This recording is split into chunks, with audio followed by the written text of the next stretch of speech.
Está iniciando. Muy buenas a todos y bienvenidos al primer episodio de este 2021, el primero que grabamos en este 2021. Ya subimos uno con Israel, pero fue grabado en 2020. Y hoy tengo el placer de estar como siempre, con Fernando, pero con la persona de doble personalidad, con Eugeni Yorca y Brain for Fit. Muy buenas a todos. ¿Qué tal? ¿Cómo estáis? Buenos días. Buenos días a todos. Me estoy cambiando la voz. Debo decir antes de que empecemos a hablar que son las 8 de la mañana en España, las 7 de la mañana aquí, con lo cual, darnos unos 15-20 minutos para empezar a decir cosas con sentido. Pero era la única forma de cuadrar horarios. Sin duda. Lo primero, ¿cómo va el 2021? ¿Cómo estáis en España? ¿Estáis ahora en confinamiento? Eugeni, empieza tú porque a mí me da la risa. Bueno, estamos en confinamiento. Digamos que hay algunas ciudades que están confinadas de lunes a domingo, y después las ciudades de más de 50.000 habitantes están confinadas los fines de semana.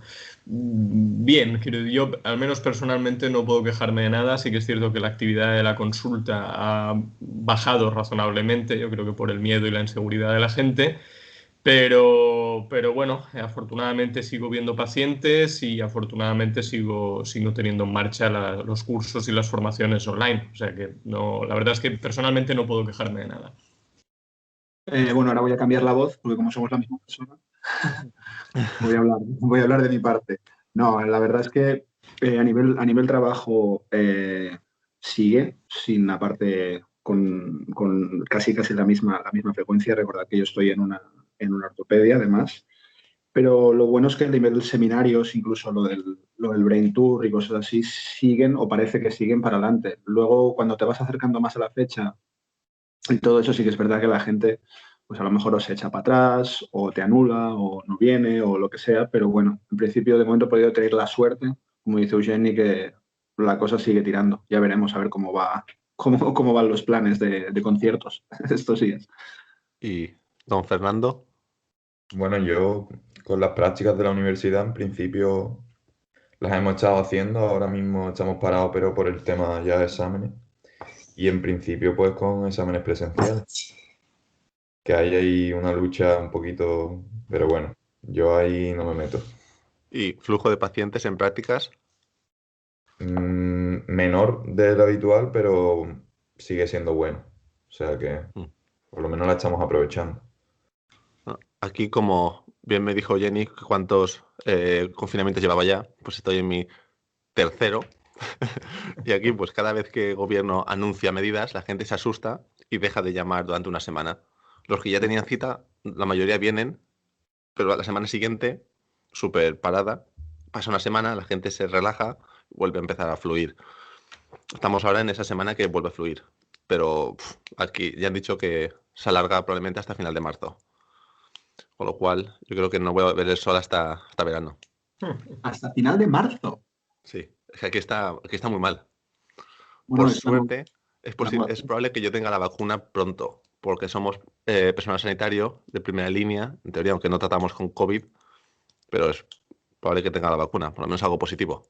Sí, la verdad es que sí. Hostia, madre mía. Y quiero mencionar, ahora que tengo a Eugeni, Eugeni, enhorabuena, tienes tu primer episodio, es el más escuchado del podcast, prácticamente desde la primera semana que lo publicamos, con lo cual, un aplauso para ti. Obvious. Muchas gracias. Me sorprende y me alegra a la vez. Muchas gracias. También quería aprovechar para preguntar a Brain, me provoca mucha curiosidad. Me comentaste que estás este año testando materiales para algunas marcas de podología.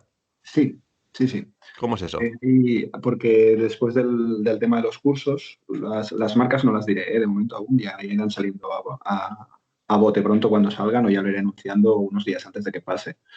Pero se están preparando cosas bastante interesantes. Es que, o sea, queda muy harto de pedancia, pero después de mi llegada y aportar una serie de nuevos materiales o cambiar un poco la idea del uso de materiales y tal, ha habido casas que sí que se han comunicado conmigo, me han mandado ciertas cosas, entonces he hecho pues ciertos testeos de ciertos materiales en los cuales he explicado cómo se trabajan, los resultados que dan y lo he testeado en diferentes tipos de pacientes. Entonces es algo que a mí la verdad es que me hace mucha ilusión que la gente, no solo que la gente cuente conmigo para esas cosas, ya sabéis que me apunto a un bombardeo, sobre todo si es para Podo o para que esto avance, sino precisamente por ese hecho, porque me estoy dando cuenta de que hay muchas casas comerciales que tienen ganas de ponerse a la altura o de dar abanico. Y eso creo que nos beneficia a todos. Entonces, ya sabéis que no me caso con nadie y lo digo así a todas estas casas que se han ofrecido y cosas así. Digo, no voy a daros la exclusividad, pero sí que voy a proponer cuando hay un material bueno. Y quiero que lo aprovechéis todo. Si bajo mi punto de vista es correcto o es bueno o me da una serie de ventajas. Y última pregunta obligatoria antes de empezar con el tema serio. Curso combinado, Eugeni, Eugene. ¿Cómo vais a hacerlo para que nos descubran? Bueno, supongo que nos iremos, o sea, entrará uno. Nunca coincidir. Y luego entrará cambiado. Claro, claro. ¿Cómo lo haremos? Como los dobles en las películas, nunca están los dos en la misma escena. ¿Os imagináis que cuando uno se gira de espaldas es el otro? Es muy bueno esto, ¿eh? Físicamente tenéis rasgos bastante diferentes, especialmente en el peinado. Estaría gracioso que fuese la misma persona. Sí. Claro, Eugeni no sabe quién es Brain todavía. No. Con lo cual...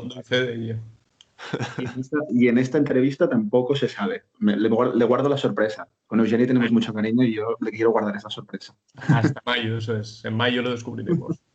Bueno, a no ser que haya una colada o un fallo antes, pero en principio la idea es seguir así, de momento. ¿Dónde es el curso? Valencia, ¿no? Valencia, lo tenemos en mayo, organizado por GoPodo. Las fechas, Brain, no sé si tú las tienes delante. ¿15 y 16 de mayo? ¿Cómo, perdona? 15 y 16 de mayo, 14 y 15. Eso es, y nada, pues es un curso de 20 horas de formación, de 10 horas cada uno. Y bueno, me parece que es un curso bastante completo, un curso bastante complejo. Y bueno, pues un honor por mi parte poder hablar de podo y pediatría con este señor al lado, por supuesto. ¿Cómo que señor? No, la idea es, una de las cosas más importantes cuando nos ofrecieron esto, o una de las cosas que tenía más como premisa, es intentar, ya lo hablé también ayer con Eugeni, es intentar dar la visión más total de la podología pediátrica y de algún modo poder incluso ir un poquito más allá o conocer lo que puede hacer un profesional delante nuestro para que la cosa empiece a funcionar de forma multidisciplinar. Creo que es un esfuerzo que tenemos que hacer muchos y a lo mejor este es el granito de arena que puedo aportar en ello. Y evidentemente para mí es una barbaridad que se me haya propuesto un curso de donde ya hace 2 años que existo, por así decirlo, y hacer un curso con Eugeni Yorca para mí es fuera de serie. Bueno, tenéis que proponerle a GoPodo curso en Bath. Así puedo ir. Aquí en Inglaterra. Así puedo ir. Bueno, Bristol. Sí. Además, Bristol es muy bonito. Si somos la misma persona, tengo que saber inglés también, o sea que no habría ningún problema. Pero bueno, es solo un billete de avión para los dos. Ya está. Nos sentamos uno encima del otro y ya está. Insisto en un tema. Cuidado, de momento estamos en el Spanish Brain Tour, pero no se cierra el tema del World Tour. Cuidado ahí. Bueno, yo aviso. Has abierto ahí una berenjena. Te va a preguntar la gente sobre eso, especialmente yo. Pero bueno, mantenemos ese tema. Deja la caja de Pandora todavía. Bueno, hoy hemos hemos más o menos hablado un tema. Tenemos las preguntas que nos habéis mandado aparte para el final, pero vamos a hablar sobre cómo enfocamos la visita con los corredores en nuestras consultas. ¿Okay? Esta charla no pretende ser un curso de análisis de carrera, sino más basado en nuestra experiencia, en cómo hacemos las cosas, cómo nos funcionan y digamos, dar algunos tips exactamente de qué nos funciona a nosotros en la consulta. Seguramente todo el mundo hace algo diferente y estaría genial que lo compartieseis en comentarios, de manera que todos aprendemos, todos nos nutrimos de la discusión. Con lo cual, a mí me gusta distinguir entre 3 tipos de corredores cuando viene a consulta. El corredor pro, ¿no? El corredor que le gusta que se sepa que es corredor, el corredor amateur y el multideporte, que es el futbolista que sale si no corriendo, tienes que verlo corriendo porque no puedes verlo jugando a fútbol. ¿Hacéis la misma distinción, más o menos? No. O sea, perdón, no hacemos la misma distinción. Sí, o sea, sí, completamente. Yo añadiría una categoría más a esas tres, que sería el corredor que se cree pro por cómo actúa, pero que luego lo ves corriendo y dices, no es pro. Está en una transición entre amateur a pro, ¿no? Claro. Es que hay tantos matices, como mínimo, si me dejas empezar un momento, Eugeni, a nivel personal. Y yo, por ejemplo, a nivel de estadística, trato mucho más lo que yo le llamo el corredor de domingo. Weekend Warrior. Exacto. Es una persona que normalmente se suele cargar muchísimo el fin de semana y durante la semana acaba pues bastante trillado. Sí que es verdad que he tenido algún que otro corredor que están en equipos que se preparan incluso para entrar en competiciones olímpicas. Y esto es algo totalmente diferente. O sea, son cosas que cada uno te tienes que poner en sus objetivos y en su contexto y hacer lo posible para que, como siempre, para mejorar la calidad de vida. Sé que es muy general, pero es que es mi forma de actuar. Cada persona es una página en blanco. Yo lo diré 1.000 millones de veces. ¿Tú, Eugeni, cómo lo ves esto? Yo, por llevar un poco la nota discordante con lo que habéis comentado, solo para que haya un poco de debate, yo no etiqueto o no meto al corredor dentro de ninguna categoría realmente, porque tal como comentaba Brain, son tantos los matices y las características de cada corredor que no puedo distinguir entre, sí, a lo mejor tengo un dominguero, pero a lo mejor tengo lo que comentabas antes, un corredor de fútbol que ahora corre y lo tienes que ver correr en la cinta, pero a lo mejor tienes un tío que hace CrossFit y viene porque cuando corre en las actividades de CrossFit, las escasas actividades de carrera, le duele el sóleo, quiero decir, o tienes alguien que hace gimnasio, hipertrofia y también hace ejercicios de running, quiero decir que gestos de carrera hay en muchos deportes, en muchas disciplinas como principal o como complemento. Entonces, yo no lo puedo englobar de una forma tan general, pero sí que es cierto que en la anamnesis uno tiene que entender cuál es el volumen de carrera y el gesto de carrera que hace ese paciente a la semana. Entonces, cada paciente para mí es una categoría dentro del running, no lo meto dentro de uno u otro grupo. Claro, es que hay que pensar que cada cuerpo reacciona distinto a la carga que tiene durante toda su vida diaria y luego cómo afecta esta carga a la deportiva, por así decirlo. Entonces, yo creo que lo que sí que podríamos, no sé, a ver cómo lo veis, lo que sí que podríamos tocar a lo mejor es algunos ítems comunes en los que te fijas cuando alguien te dice que hace running o deporte, llamadlo como queráis. Yo, por ejemplo, me fijo muchísimo en la equipación deportiva que esta persona puede llevar cuando sale a correr, sobre todo, evidentemente, en el calzado. Es lógico. Claro, al final tú vas a recoger datos individuales de cada paciente siempre, pero digamos, esta clasificación de tipos de corredor, ¿no se me oye? Bajito, un poco bajito. Vale. Que al final esta clasificación, ¿se me oye ahora mejor? Sí, perfecto. Obviamente tú vas a recoger datos individuales de cada persona, sea corredor, sea señora que viene de hacer la compra, pero digamos que a la hora de recogida de datos me da una idea de dónde priorizar. Si es un corredor muy amateur, obviamente le voy a preguntar el volumen de carrera, calzado.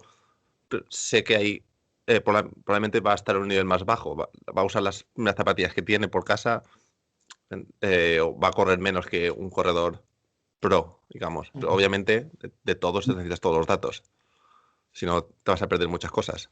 Sí, ¿No? por supuesto. Es decir, a ver, no es lo mismo que nosotros estemos hablando con un corredor profesional o semiprofesional, donde digamos que nuestra actuación como podólogos va a ser básicamente la ortopédica, quiere decir, o bien la prescripción de un calzado concreto, o ni siquiera eso, sino especialmente el diseño de una órtesis plantar, que caiga en tus manos a lo mejor un atleta amateur, porque entonces ahí tienes que incidir en programa de fortalecimiento muscular, si está dispuesto o no está dispuesto a hacerlo, si puede hacer interconsulta, si no puede hacerla. Ahí tienes que ser mucho más tajante con el tema del calzado deportivo, tienes que ser mucho más tajante con la ortesis plantar y también con los tiempos de recuperación. Es decir, un atleta profesional, eso lo sabemos todos, necesita programar y saber al detalle los tiempos que va a necesitar para poder volver a estar en competición. Mientras que un atleta amateur, honestamente, por mucho que le guste, yo sintiéndolo mucho, puede permitirse unos periodos de baja, recuperación y rehabilitación. No digo reposo, digo rehabilitación superiores y menos predecibles. Entonces, sí, claro, evidentemente que se tiene que saber todo esto.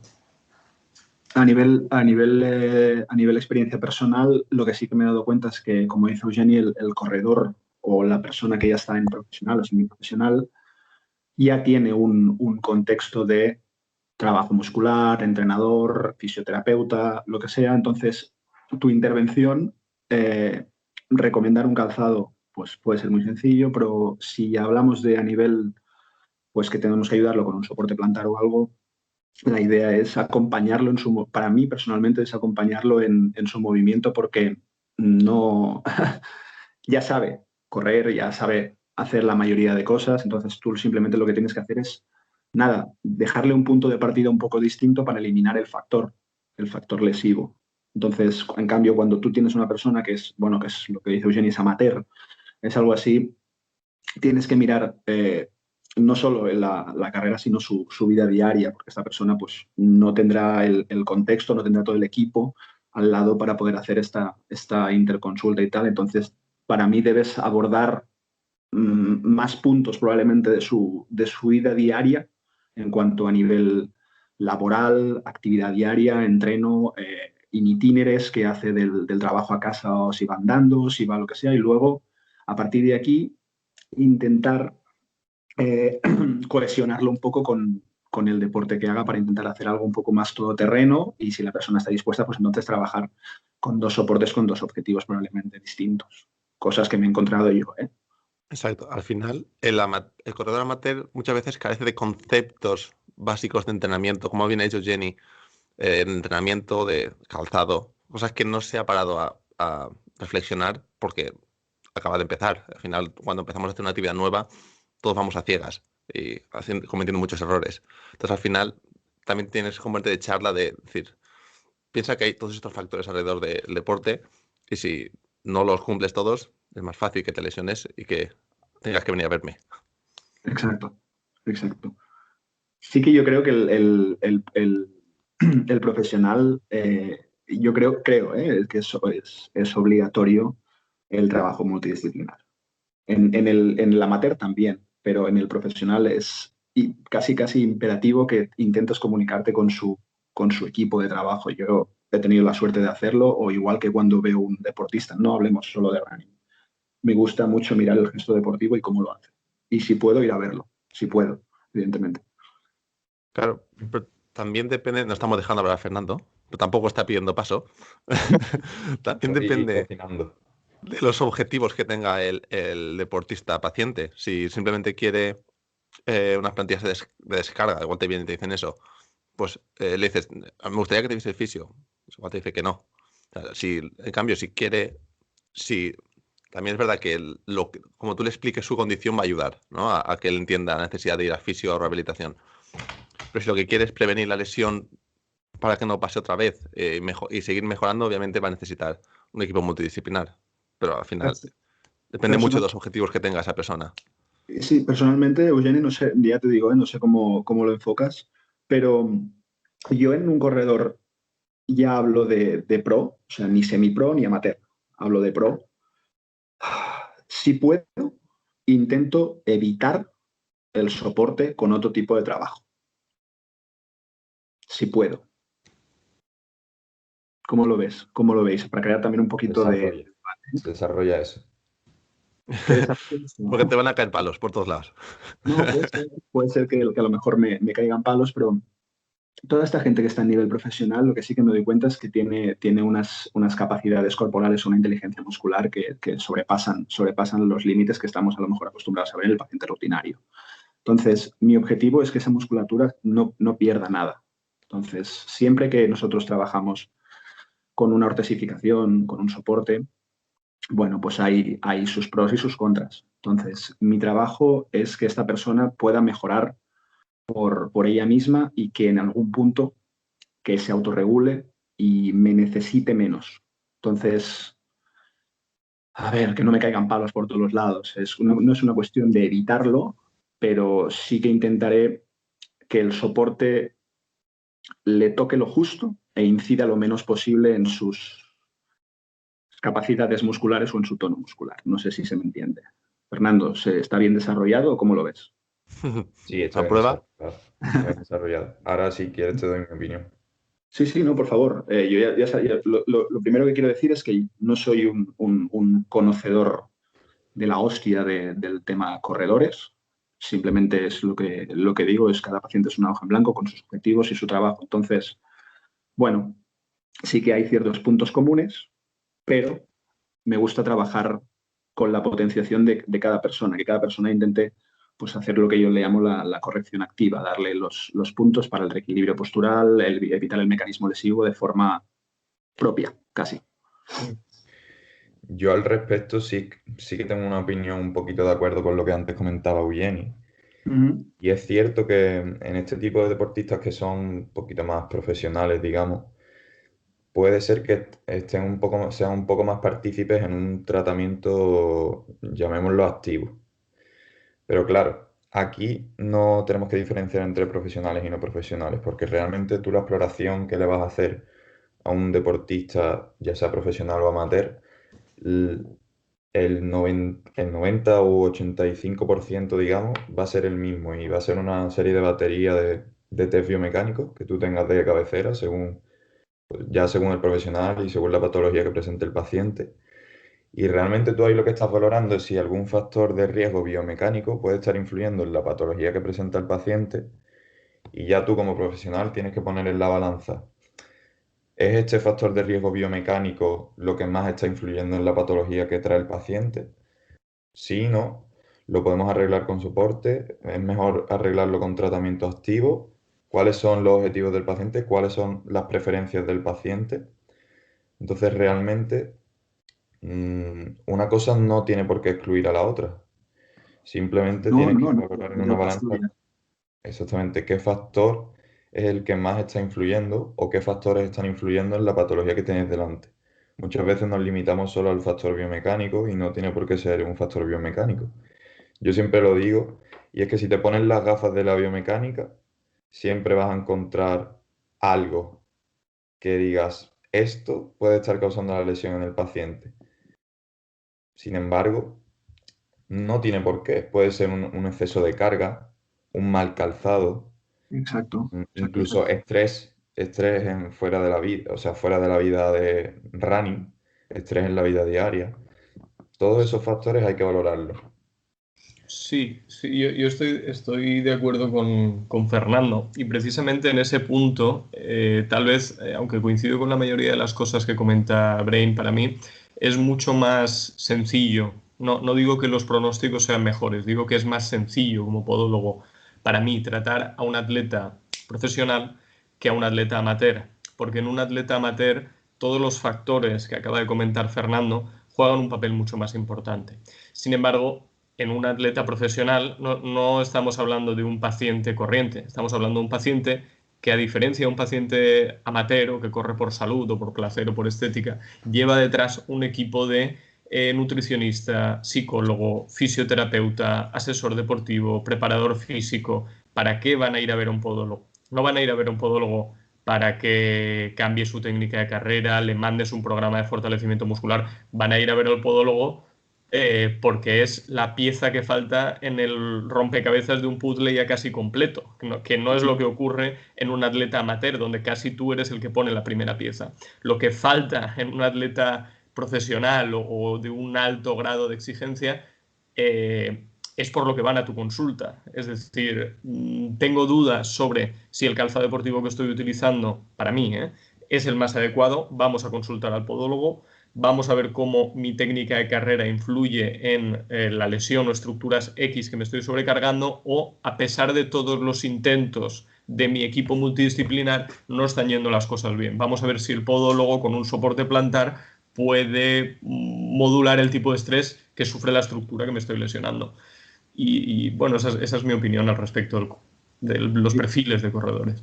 Evidentemente, o sea, supongo que cuando vienen a profesional vienen a buscar pues ya lo que nos puede ofrecer la propia podología, porque es a lo mejor lo que, como dicen ellos, la pieza que falta, ¿no? La pieza del puzzle que falta en todo el equipo multidisciplinar. Lo único es que intento no ponerme nunca solo las gafas de biomecánica, sino porque creo que sesgas muchas cosas. Entonces, me pongo las gafas de los objetivos de cada paciente. Insisto, estoy de acuerdo con absolutamente todo lo que habéis dicho. Simplemente es que se puede trabajar de muchísimas maneras y es que no quiero perder, o sea, no quiero que el soporte nos pueda tirar para atrás ningún tono a nivel de musculatura o de trabajo, sino hay muchas formas de abordar la biomecánica. No digo que, ya os digo, no digo que sean excluyentes, pero intento que siempre el paciente trabaje por sí mismo sin la necesidad, a no ser que sea, evidentemente, pues oye, vengo para hacerme el soporte o creo que la solución más lógica o más funcional o más eficaz sería el soporte. Intento jugar todas las bazas posibles cuando trabajo con un profesional, incluso comunicarme con su equipo que tiene. En adición a todo lo que se ha dicho, que como bien decís es todo correcto, la Te digo forma en bajo. que yo lo suelo enfocar es que si las plantillas le van normalmente una lesión en el corredor suele ser una lesión por sobreuso, con lo cual ha sido la carga a la capacidad del tejido. Con lo cual, si la plantilla nos va a ayudar a reducir la carga temporalmente hasta que la capacidad de ese tejido sobrepase la demanda, ¿por qué no ofrecerle esa opción al paciente? Y una vez esté listo, puedes retirar la plantilla y no pasa absolutamente nada. O mantenerla si se considera que es necesario mantenerla. Ahí el tema. No, cuidado, que es que no estoy quitando, perdón, a lo mejor me he explicado mal, que son las 8 de la mañana y se me ha malentendido, pero la idea es que sí, si se necesita soporte, evidentemente, no hay más tutía, pero la idea es que como profesional ver que el soporte va a ser la solución en este caso. Hay muchas más soluciones. Y una cosa que acabas de comentar, no sé qué dirán los demás, pero sí que es esto, que el soporte mientras estás recuperando esa carga es útil, y temporalizarlo el soporte. No me desagrada para nada lo que acabas de decir y es algo que también aplico muchísimo y no solo en corredores. Es decir, me gusta hacer soportes para que algún día no se tengan que llevar. Pero claro, te tienen que hacer caso en muchas cosas. Mucha gente. Incluso podría darse el caso de realizar un soporte al atleta para su vida diaria, sin embargo, para la hora de correr sin soporte. Porque Ahí damos que están andan las un gafas de factor biomecánico de riesgo y que puede estar influyendo en esa sobrecarga de algún tejido. Sin duda, sin duda. Podríamos resumirlo entonces que atletas profesionales vamos a tener que hacer más incidencia en el factor biomecánico, ya que el resto de variables van a venir seguramente más controladas, mientras que en el atleta, llamémoslo amateur, vamos a tener que fijarnos en muchas más cosas, ya que vamos a ser nosotros un poquito su primera toma de contacto con el mundo. Sí, sí, sí. Estoy de acuerdo con eso. ¿Y podríais darnos vuestras preguntas clave en el análisis subjetivo del paciente? ¿Cuáles son? Si os metéis siempre a preguntar volumen de carrera, superficie, calzado, combinación calzado-calcetín, si he usado plantillas, ¿cuáles son vuestras preguntas habituales para corredores? Bueno, para mí es es decir, volumen de entreno y dónde se entrena, tipo de entreno, es decir, para qué distancias, qué ritmos y qué tipo de entreno se está llevando, si lo combina con otras disciplinas o con entrenamientos de fuerza o elasticidad, qué otros profesionales tiene a su alcance y historial de lesiones previo. Pero bueno, esto tal vez no sea tan diferente de cualquier otro tipo de deporte. Lo que sí añado yo a una exploración base es el análisis del gesto deportivo, es decir, el análisis de la técnica de carrera. Veo al paciente correr y fundamentalmente me fijo en qué tipo de técnica de carrera tiene, si es una técnica circular, apoyo más de antepié, una técnica más pendular, apoyo de retropié o intermedia, y si predomina sobre la pierna momento ABD o momento AD, y cómo interacciona el calzado deportivo sobre la base anatómica, biomecánica y gesto deportivo del paciente. Ese sería mi resumen. El resto de exploración en camilla, en estática y en dinámica es muy similar o igual a otro paciente. Para dar una visión o añadir a lo mejor un poco más, sí que también me fijo en otros aspectos a lo mejor que son más outsider de la propia biomecánica. Esos son básicos. Yo creo que como lo que ha dicho Jenny es que, vaya, es por lo que vienen, para que te fijes en todos esos factores, la exploración estática, dinámica, la técnica pendular, si es más antepié, depende de cómo vendrán las cargas, pero también hay factores en los cuales, pues ya sabéis que me gusta tratar más cosas, me gusta ver un poquito más allá. También hay factor de cómo esta persona se toma, qué competitividad tiene, qué factores emocionales inciden en el tema de la profesionalidad, cómo lo está afrontando, cómo lo lleva. Es que hay un círculo muy grande dentro de esto. Entonces, intento tocar los máximos palos posibles sin perder de vista el enfoque básico, que es este trabajo biomecánico, que es para la larga, para lo que viene. Pero más que nada para dar un punto más, para no decir sí lo mismo. Y de técnica de carrera, o sea, ¿hacéis mucho hincapié en la valoración de la técnica de carrera o simplemente algo por encima? ¿Tiene apoyo de antepié, medio pie o retropié o valoráis algo un poquito más objetivo como, no sé, a lo mejor me meto en un marrón con esto, pero el ángulo máximo de la tibia, el ángulo de la tibia en el momento de contacto con el suelo? No, yo no soy tan medidor en ese sentido. Es decir, no trato de cuantificar tanto en grados porque también entiendo que cuanto más quiera afinar, más me voy a equivocar, porque lo que estamos viendo es un paciente sesgado en una cinta de correr en tu consulta que podría estar hoy a las 8 de la mañana, como estamos grabando ahora, y no a las 8 de la tarde, que es cuando él suele entrenar. Pero bueno, estas son cosas que ya sabemos. Yo sí me fijo en la técnica de carrera, si es circular con antepié, pendular con retropié, intermedia con medio pie, o si predomina el momento ABD, de pie sobre rodilla, o AD, de pie sobre rodilla, aterrizando más cercano a su centro de masas. Pero no porque mi intención sea cambiar nada, sino porque mi intención es cómo influye eso en la estructura lesionada del paciente, cómo influye eso en el calzado que está utilizando y en los ejercicios que yo voy a recomendar o interconsultas que voy a hacer con fisioterapeuta. Y bueno, metámonos un poco en materia con las piezas que voy a seleccionar en la plantilla, porque eso influye mucho dependiendo de la técnica de carrera y de cuál sea su dinámica, pero completamente. De hecho, tú puedes ver a un paciente fantástico de pie encima de tus plantillas y sin embargo que te diga que le sigue doliendo el tibial posterior. ¿Y por qué? ¿Y por qué? ¿Y por qué? Pues la explicación está porque el paciente no vive de pie encima de tus plantillas, el paciente corre encima de tus plantillas. Entonces sí, yo sí lo analizo, pero sin ánimo de cambiar la técnica, sino de adaptar mi tratamiento a la técnica.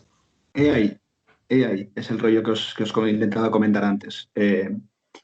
Con los soportes puedes cambiar muchísimas cosas. Incluso vayamos un poquito más arriba, que siempre estamos hablando de la tibia, estamos hablando de que si es pendular, balanceo de brazos, posición de la espalda, inclinación del cuerpo, cervicales, todo esto podemos, a pesar de que es muy ambicioso, por supuesto que tiene efecto. Por supuesto que tiene efecto. Sería muy imprudente de nuestra parte decir que no. Entonces, es que Eugeni, bueno, ¿qué voy a decir? Lo ha clavado otra vez, ¿no? Es incidir lo menos posible en cambiar y lo máximo en mejorar. Y no sé si os pasa a vosotros. Bueno, en la clínica donde estoy ahora, pues debido a COVID, las cintas de correr se han tenido que recolocar y una está en el pasillo y la otra está en la sala del staff, con lo cual son sitios donde el paciente no está excesivamente a gusto. Entonces, aquí inciden mucho los 3 tipos de corredores que os he comentado. El corredor pro quiere enseñar que sabe correr bien o que está transicionando, como decía Fernando, con lo cual ese va a forzar la técnica para que se le vea que corre muy bien, pero los otros 2 no van a estar nada a gusto con que se les vea correr, con que ya les costará que yo les vea, pero que encima el fisio esté pasando o el rehabilitador esté pasando y otro paciente, con lo cual la técnica o el análisis pierde fiabilidad. Los puntos fuertes, como el tipo de apoyo, el tipo de técnica de carrera, probablemente no varíen o varíen muy poco, pero sí que ves al paciente que los gestos son más rígidos, no se suelta. Pero esto, José, perdónate, me adelanto un segundo. Esto pasa en el corredor y pasa en cualquier persona cuando la estás observando. Se llama el efecto observador. No solo por la situación de la cinta, cuidado, que también puede incidir. Pero cuando una persona está observando, a mí me pasa 30.000 veces. Gente que me dice, no sé andar. Yo, como que no sabes andar, porque entonces me intento corregir. No. Apártate, mira al frente y tira. Y el que me tengo que fijar cómo lo estás haciendo para que sea real es esto. Si el corredor intenta mejorar en ese momento, menos podré incidir yo. Es decir, me estás mintiendo y a la larga me está sesgando el resultado final. Entonces, no solo en corredores me pasa, insisto, solo en la cinta de marcha y ya en muchos casos, o en la plataforma de marcha ya en muchos casos, es un caos. Sí, yo estoy de acuerdo, pero la verdad es que no, tampoco le doy demasiada importancia. Es decir, si creo que el paciente no está simulando de forma real lo que él hace en la calle, lo que dice Brian, te pasa con cualquier paciente, corredor o no corredor, 2 aspectos. Alargo un poquito más el tiempo en cinta o el tiempo en pasarela de marcha, 1. Después, el paciente, por mucho que falsee para los ítems que yo valoro, no va a acabar de engañarme, es decir, no va a falsear tanto como para cambiar tanto su técnica de carrera, como para que cambie tanto mi diagnóstico y mi toma de decisiones. Y después la frase que ya dije en el anterior programa, que levanta mucho revuelo, la camilla no engaña. Es decir, si tu paciente tiene una fascia muscular de gastrosóleo rígida, da igual que corra de retropié o de antepié. Tal vez tu diseño ortésico sea ligeramente diferente, pero da igual. Es decir, lo que hay es lo que hay y eso el paciente no lo puede variar. Eso el paciente no te puede engañar.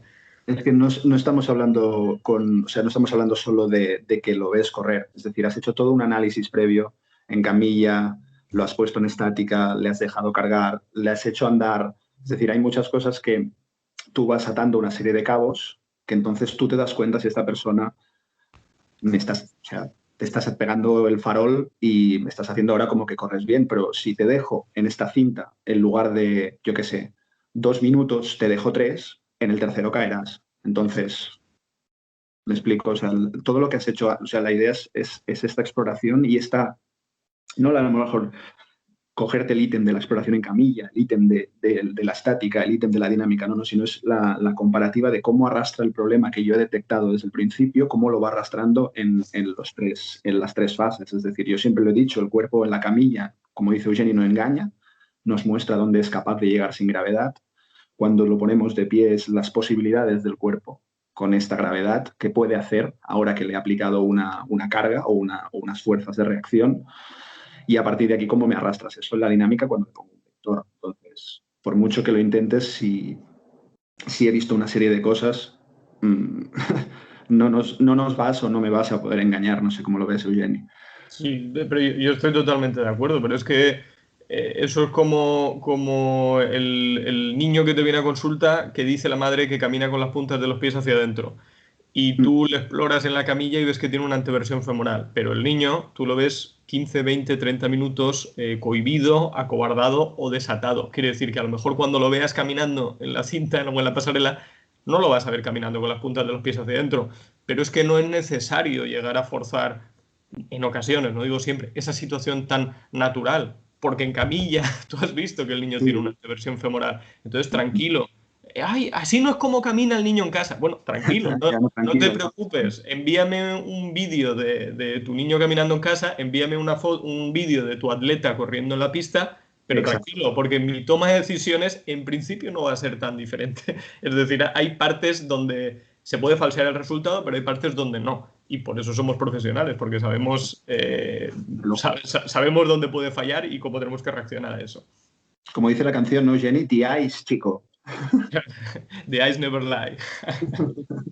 No, una de las cosas que siempre para mí me ha sido útil, sobre todo tengo en mente dos personas bueno, dos pacientes que me han costado bastante y aparte he aprendido muchísimo con ellos, que en ambos he tenido que ir a verlos. He tenido que ir a verlos, por suerte estaban bastante cerca de donde vivía y a uno lo tuve que ir a ver jugar a fútbol y el otro lo tuve que ir a ver jugar a pádel. Entonces ahí sí que me di cuenta de dónde estaba por dónde estaba. Entonces en ese momento sí que me di cuenta por dónde estaba fallando. No tenía tanta experiencia, pero me sirvió muchísimo, la verdad. Entonces esa es la realidad del tema. Cuando no llegas o alguna cosa de estas, bueno, siempre tienes esa opción, como ha dicho Jenny, que te manden este vídeo, la madre se pone un momento detrás del niño, lo graba un momento, ahora que está despistado, pues tiras. Pero realmente no es, son dos casos de multitud de ellos durante 12 años.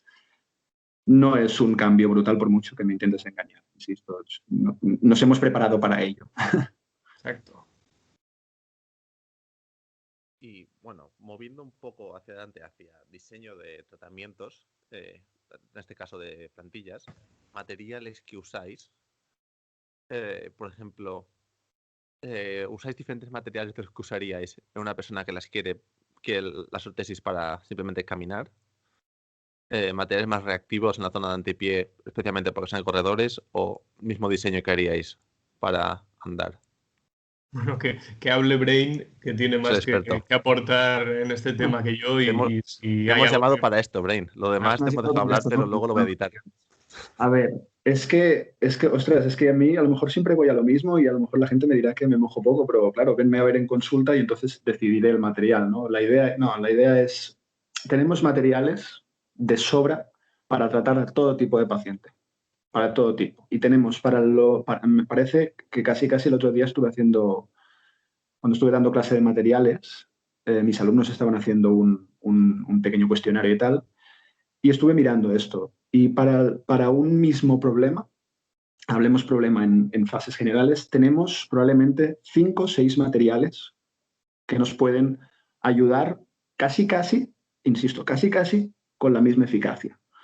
Entonces, depende de normalmente si es un corredor de estos que es pro y todo esto y tal, lo que me interesa es hacer un tipo de soporte con una serie de ítems que no quiero aumentar ni lastrar. Entonces, no sé si queréis que me meta en materiales, hablamos de materiales, pero la idea es borrar peso, borrar cargas, lastres excesivos dentro del soporte y hacer algo que le acompañe, insisto, no le cambie, como ha dicho antes Eugeni. Entonces, depende mucho también de la propia toma del molde, depende mucho del trabajo, pero normalmente, es que decir esto me hace romperme la cara, ahora que tengo ganas de arrancarme la cara, porque no siempre es así, pero el, el poli bien trabajado es una muy buena opción. Por la vida, por la constancia, por la flexibilidad, por la elasticidad que tiene parecida a los tejidos del cuerpo o a los tejidos blandos del cuerpo. ¿Qué queríais? ¿Pincharme hasta aquí? Entonces, sí, en este caso también, igual que también, por supuesto, resinas, de jugar con diferentes calibres, jugar con diferentes momentos elásticos, jugar con diferentes límites elásticos. Ya sabéis cómo juego yo en esto. Yo poco más que añadir. O sea, el señor Forsyth es mucho más experto en características técnicas de los materiales, evidentemente. A mí no me influye tanto, o sea, no voy a hablar de aspectos tan técnicos. Yo lo que me pregunto es, ¿Cuál va a ser la magnitud y la repetición de ciclos que va a hacer el paciente encima del soporte plantar?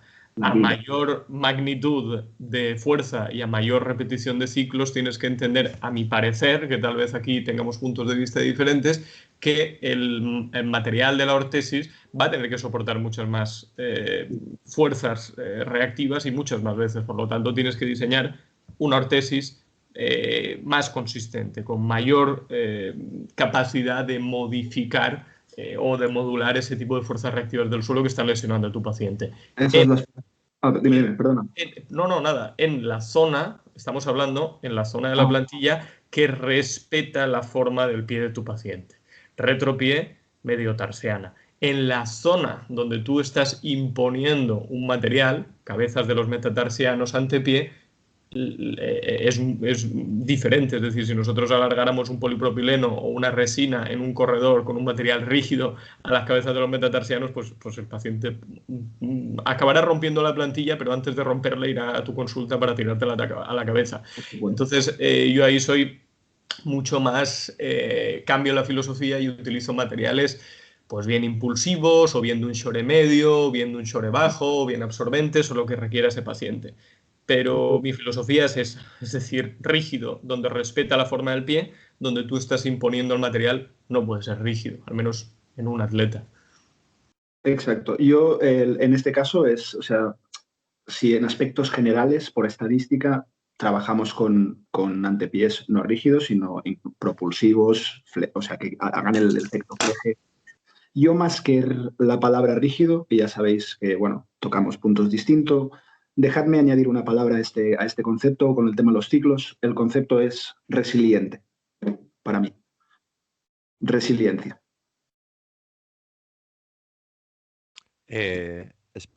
Extiende más. Has ¿Extiendo sacado más? un concepto técnico.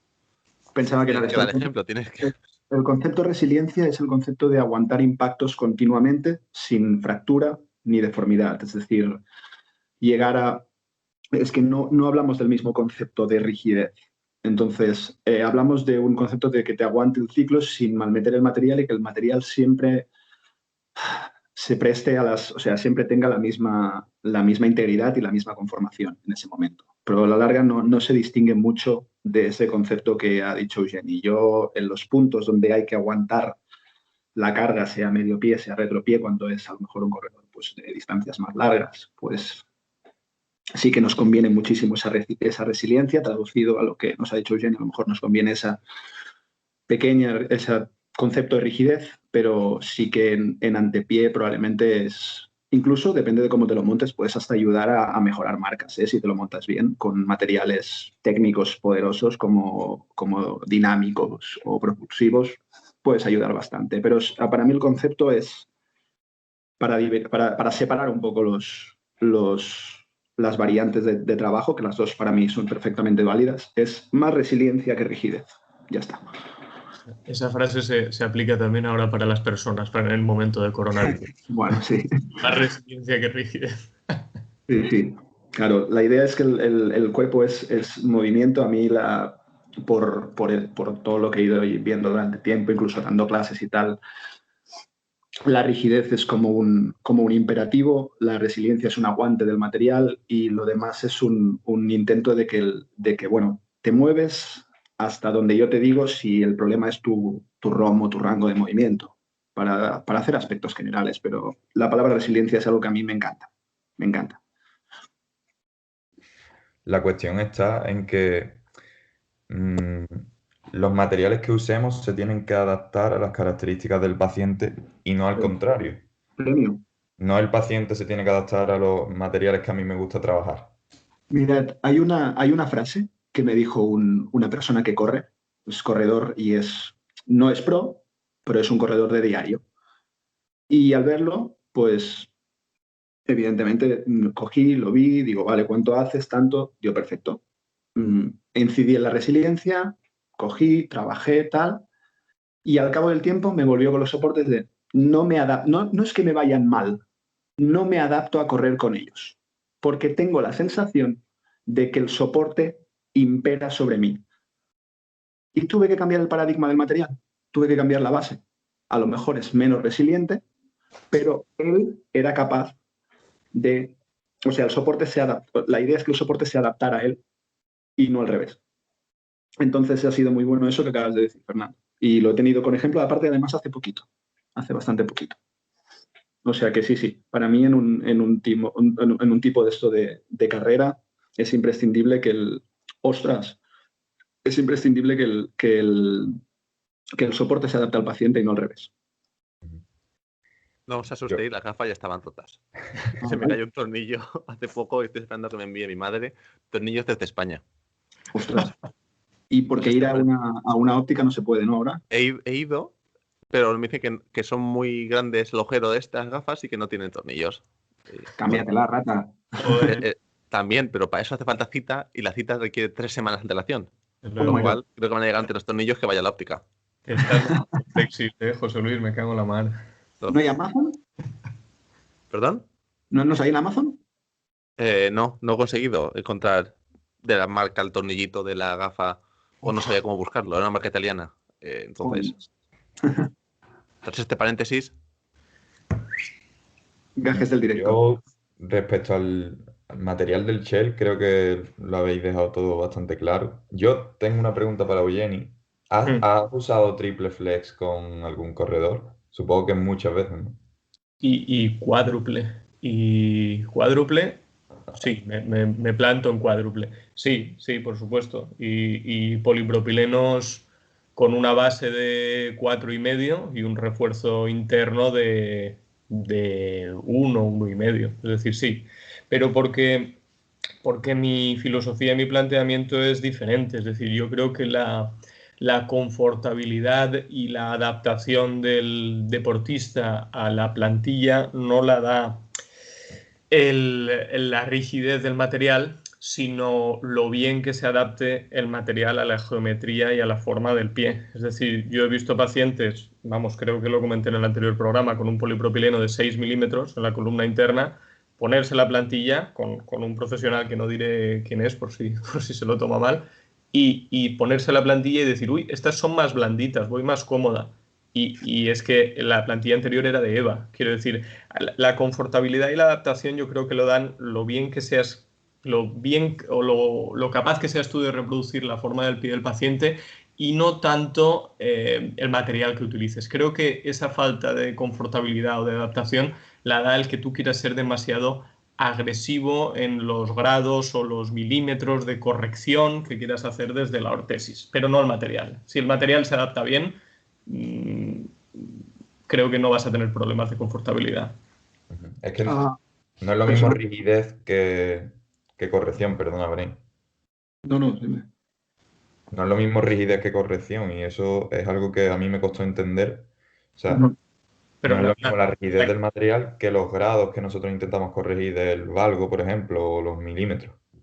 No, por supuesto que no. Si es que, de hecho, cuanto más agresivo quieras ser corrigiendo, habrá pacientes que toleren más o menos, ahí es donde vas a tener los principales rechazos a tu tratamiento. Para mí, y después esto que yo, por ejemplo, no soy partidario de estos balances que parece que hayan vuelto ahora después de tantos años de 20, 25, 30, 60 grados, ni de medial Hill Skype de 6, 8, 9 milímetros. No soy partidario. Y además también teniendo en cuenta que nosotros no estamos modificando tanto como nos pensamos la dinámica o la cinemática de nuestro paciente. Esta es la frase que siempre decimos en todos los programas, no cambiamos tanto el movimiento, sino las fuerzas. Entonces, si tú quieres corregir, no con el material, sino con los gestos técnicos de corrección, más de lo que tolera tu paciente, que es muy fácil, algunos más fácil que otro, vas a generar incomodidades, pero tal vez las variaciones que hagamos no sean en el arco del rango de movimiento, sino en el punto donde decelera el movimiento de tu paciente. Pero si tu paciente pronaba 20 grados, va a seguir pronando 20 grados. No va a pasar a pronar 11 ni 8. Es decir, lo que pasa es que el arco de movimiento va a ser diferente. Ese es mi punto de vista. Esto me enlaza perfectamente con una de las preguntas que nos mandaron, que decía, al ser el pie un elemento anatómico adaptativo continuo, ¿por qué colocar rigidez? Y es un poco lo que acabas de explicar porque va a seguir siendo un elemento anatómico adaptativo. Lo que pasa es que el punto donde celere esa pronación será diferente, pero el rango y la movilidad va a ser la misma. No sé si me estoy explicando. O incluso cuando el corredor lleve, por ejemplo, más de 10 kilómetros corriendo, ese soporte puede echar un cable a estructuras como el tibial posterior, que ya estén un poquito fatigadas. Lo echará cada vez más. O sea, que a medida que se va fatigando, la fatiga muscular y la responsabilidad del soporte plantar se van cambiando. Todos hemos visto la imagen esta del corredor que tiene el pie que casi está pisando con el maleolo interno. Sí, llevará así. Pero bueno, tiene truco esa imagen, ¿eh? Sí. Han explicado que tiene truco. Que realmente el pie deslizó en la zapatilla. Que no es que no tenía el pie vertido 180 grados. Bueno, tú mírate una carrera de llevar a la así, verás el truco que tiene. O sea, no tiene truco. Me refiero que eso es el punto de o sea, fíjate, más que nada, no solo eso, pero probablemente sea un buen ejemplo de llegar a un punto de final de fatiga, que es donde el soporte incide más. Yo personalmente, mira, insisto, Eugenia ha demostrado que esto funciona. Ya sabéis que yo no pongo a nadie en como, no, esto no. Nunca no niego nada, porque si me estás demostrando que funciona, pues, cremallera y a observar y aprender. Pero sí que soy un poco más, a lo mejor perapuñetas con el tema de gruesos y peso. Ya está, simplemente. Sí. Apartemos un momento el factor rigidez o cambiémoslo por el mío de resiliencia y tal. Incluso lo que ha dicho, evidentemente, yo trabajo con el contacto total. Evidentemente, en algunos corredores el contacto total puede ser que nos dé ese efecto de que la plantilla le está mandando a él. Por lo tanto, si queremos ser muy agresivos en alguien que ya tiene una técnica muy fijada, fracasaríamos, independientemente de sea rigidez o no. O no, simplemente es una cuestión de respetar un poco ese movimiento que puede tener y tener en cuenta que si las va a llevar, por ejemplo, para una distancia larga, va a haber momentos donde requeriremos, a ver si lo acierto hablándolo, más espacio para poder trabajar o para que el pie adapte un poco más. Sí. No sé, lo dejo ahí, a ver qué dice la gente. Totalmente, ¿eh? O sea, yo totalmente. Yo sí, el principal problema o el principal contra que tengo en mi trabajo no son tanto los grosores, porque más o menos no es que me salgan bonitas las plantillas, pero con un poquito de destreza no tengo grandes problemas de grosor, pocos, pero el peso, cuanto más profesional, más problema. Sí, eso, vamos, me desarman totalmente, me desarma lo que ha comentado Brian, sí. Es que el peso para mí es, o sea, podemos conseguir personalmente, ya os lo he dicho, a lo mejor es por conocimiento de materiales. Llevo 7 años siendo profesor de materiales y me he esforzado muchísimo en conocer. Y aparte, supongo que a lo mejor es el deje ortopédico que siempre el peso es una variable X, es la variable independiente casi. Va ella sola y a partir de aquí todo lo demás puedes empezar a jugarlo alrededor. Pero la idea simplemente es esto, ni imponer ni lastrar. Podemos conseguir estas contenciones o estas rigideces o resiliencias con materiales de menor peso y menor grosor. Ya está. Y una última pregunta antes de... Pero acércate, José. ¿Adaptáis las ortesis a la zapatilla que use el paciente?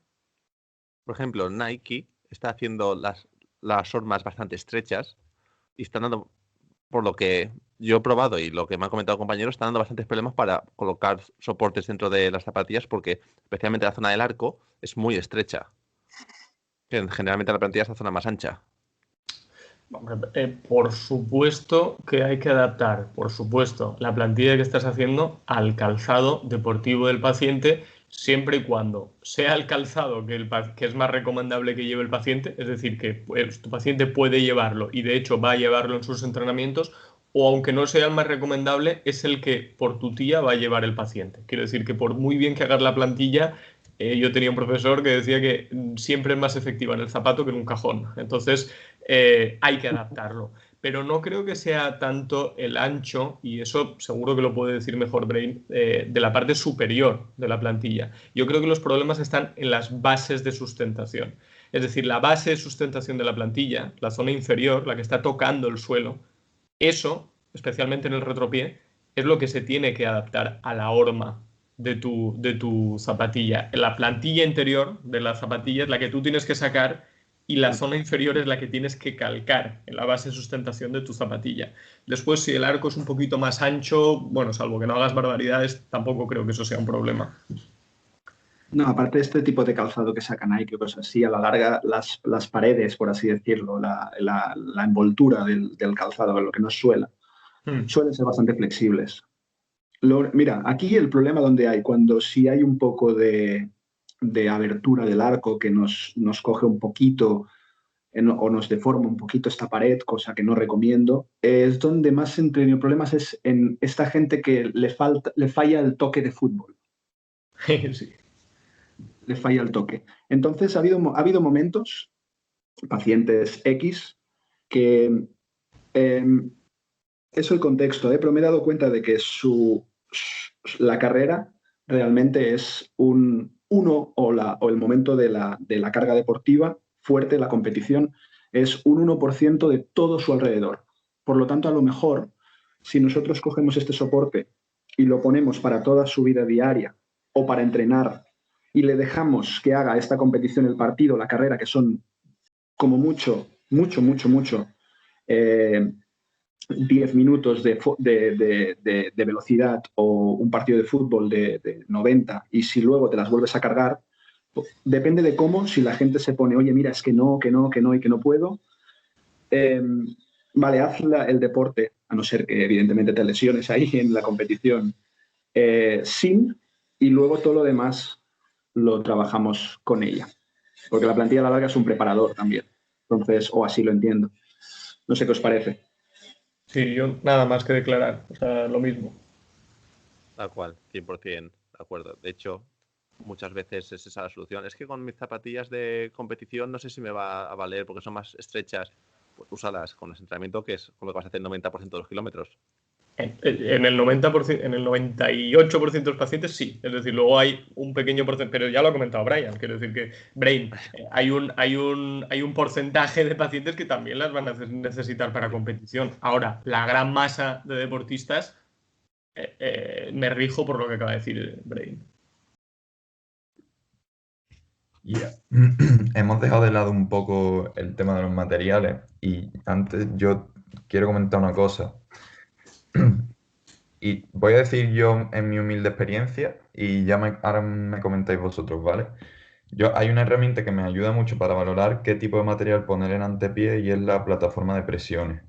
Y yo tengo un pensamiento que cuando tenemos un pico de presión, que es un pico de presión muy alto en muy poco tiempo, lo que yo quiero es absorberlo.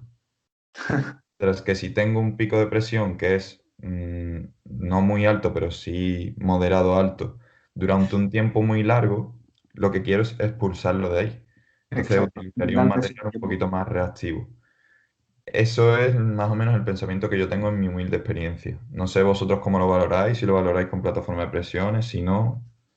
Esto para mí es la variable esa que siempre quedaba perdida y que por fin, después de conocer el mundo, el extenso mundo del porón o de los materiales técnicos, me he dado cuenta de que es muy útil, que es la integral presión-tiempo. Que es lo que dice Fernando, si el pico de presión es alto o es el tiempo, es si el coeficiente de esta integral es mayor o menor que 1. Sí, lo has definido perfecto, Fernando. Si es mayor tiempo, trabajo con un intento de fleje o propulsor, es decir, minimizar el tiempo que está ahí. Y si no, intento, claro, comerme ese pico de presión en una descarga, en un carril, lo que sea. ¿Y eso cómo lo valoras tú fuera de la plataforma de presiones? Fuera. Claro, Fuera sí, de la plataforma de plataforma de presión, es difícil. Fuera de ella es difícil, porque no te queda más que hacer un poco ensayo-error. Es decir, probar primero con una palmilla propulsiva y luego con un absorbente y a ver cómo se trabaja el paciente o cómo lo integra él. Pero la idea es trabajar. En ese caso sí que es imperativo para mí la plataforma de presión, porque luego vas a hacer un testeo de si lo que has hecho funciona. Nos sirve para abrir el gusanillo para un próximo capítulo, ¿a que sí, José? Se me ha hecho muy corto, ¿eh? O sea, ya veo que son las 9:08, creo que todos tenéis que ir a trabajar. Yo me quedan 3 días de vacaciones, así que... Por mí no os preocupéis, creo que el que más liado va es José. O sea, yo esta mañana tengo libre. Siendo honesto, yo no trabajo hasta esta tarde. Pero Rebeca sí que trabaja ahora y tiene que conectarse. Claro. Vale. A mí la verdad es que se me ha hecho cortillo. Ha estado muy chula la charla. Creo que han salido muchos tips prácticos de, pues al final, de cómo entiende cada uno la visita del paciente. Especialmente, creo que es muy chulo ver que Fernando es muy pragmático cuando él va paso por paso. Sí. O sea, y siempre tiene todos los conceptos clarísimos. Y nosotros vamos más al yo hago esto y esto y esto y yo veo esto que esto le va bien. Siempre respetando las líneas básicas, ¿no? Pero al final, pues el contexto de cada uno te desarrolla de una forma. Claro. Cuando yo empiezo a trabajar, pues se me cambian las ideas. Te empezarás a comer pasos que dices que no te aportan tanta información. Claro. Irá por los que...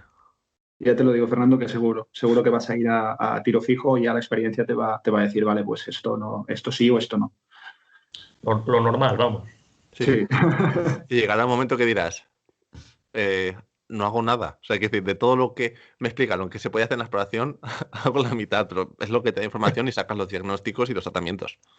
Oye, disculpad, pero esto merece una segunda parte porque nos hemos dejado un montón de preguntas de la audiencia. Perdonad, ¿eh? Exacto. Venga, voy a pasar una pregunta de la audiencia que encima es para ti, por listo. Déjame que la encuentre. Ok. Método Brain for Fit versus TAD. Ventajas e inconvenientes. Y con esto cerramos. Ventajas e inconvenientes. No hay, es que, o sea, bueno, cuando la gente venga a ver el método Brain for Fit, te das cuenta que se puede aplicar a TAD. Así que es particularmente, bueno, a lo mejor probablemente la TAD sea ese juego que ya lo ves directamente encima del paciente, mientras que el método normalmente yo lo trabajo encima de molde, pero me permite mirarme un poquito más el molde, jugar un poquito más con él y cositas así, pero a la larga el método es que se puede aplicar a todo. De hecho, es una de las variantes grandes con las que puedo jugar. Aquí no hay, eres para mí la pregunta, pero no hay mucha chicha que rascar. Créeme. Yo creo que por añadir algo, estamos enfrentando lo que no toca enfrentar. Es decir, no se trata de hacerlo de una forma o de otra, se trata de llegar a una situación. Y permitirme añadir una cosa, perdona que te corto, Jenny. No. Además, el método Brain for Fit está preparado para trabajarlo de la misma manera, de la misma manera no digamos, por trabajar con un mismo sistema, se puede trabajar todos los materiales. Y ahora, por ahora, ya hay materiales que nos permiten hacer TAT con un material plástico. Pues eso lo tenemos que hablar. Pero... Tengo algo para ti al final de este tema, tranquilo, Jenny, ya lo tengo para ti, no te preocupes. No, yo me pirraría eso. Pero yo creo que no se trata de qué método utilizas o qué coche utilizas para llegar a un punto, sino que llegues. ¿Cuál es el punto? Es decir, ¿qué es lo que tienes que conseguir? Para mí, subjetivamente, la situación que tú tienes que plasmar en tu ortesis es el momento del ciclo de la marcha en la que, o carrera en la que el pie recibe menos fuerzas reactivas del suelo. Y eso hay evidencia científica, pero mi evidencia clínica es moldes en descarga o semicarga. Ya digo que no estoy hablando de TAD, estoy hablando de lo que quieras utilizar. Descarga o semicarga, y el eje de la subastralina aproximadamente orientado a la cabeza de M1. Desde esa situación tú te aseguras de que tienes un molde redondo, que si utilizas un talón redondo, que si utilizas los materiales que utilizo yo, necesitas un talón redondo, no solo por confortabilidad, sino por la necesidad posterior de colocar cuñas o no cuñas. No es lo mismo colocar una cuña en un talón redondo, es mucho menos necesaria que en un talón plano, además de que es más confortable. Y después es muy complicado que el paciente tenga intolerabilidad, pasa, pero es más complicado, intolerabilidad al arco o mala corrección del arco, hiper o hipo, tomando un molde en esas características. Sin embargo, hay gente que lo hace muy bien en carga o gente que lo hace muy bien de otra forma. Simplemente es que para mí llegar a esa situación que acabo de decir es mucho más difícil en una situación de carga, por decirlo así. Pero se trata de llegar a ese punto, no de cómo llegas. Al estar acostumbrado a trabajar con este tipo de espuma, evidentemente se puede hacer, pero puedes llegar de la misma forma haciendo la carga y luego trabajando el molde. Entonces, es que no son ni excluyentes ni mucho menos para enfrentarse, sinceramente. Aparte, es que puedes hacer exactamente lo mismo. Incluso, a lo mejor con TAT sí que hay que buscar materiales más específicos si queremos trabajar en nivel plástico, pero para el caso patatas, creo yo. Es llegar a ese punto, a tu objetivo, nada más. Muchas gracias, chicos. Creo que a la gente le va a gustar el episodio. No sé si hay alguien quiere añadir algo más. Que tenemos que hacer una segunda parte. Y la gente le da mucho amor. Sí, tanto. Pues muchas gracias a todos. Un placer teneros. El próximo episodio os preguntaremos qué tal los cursos combinados. Combinados entre comillas. Y nada, gracias y que tengáis un buen día a todos. A vosotros, chicos, un placer muy grande siempre. Siempre. Igualmente, chicos, un abrazo. Un abrazote. Hasta luego.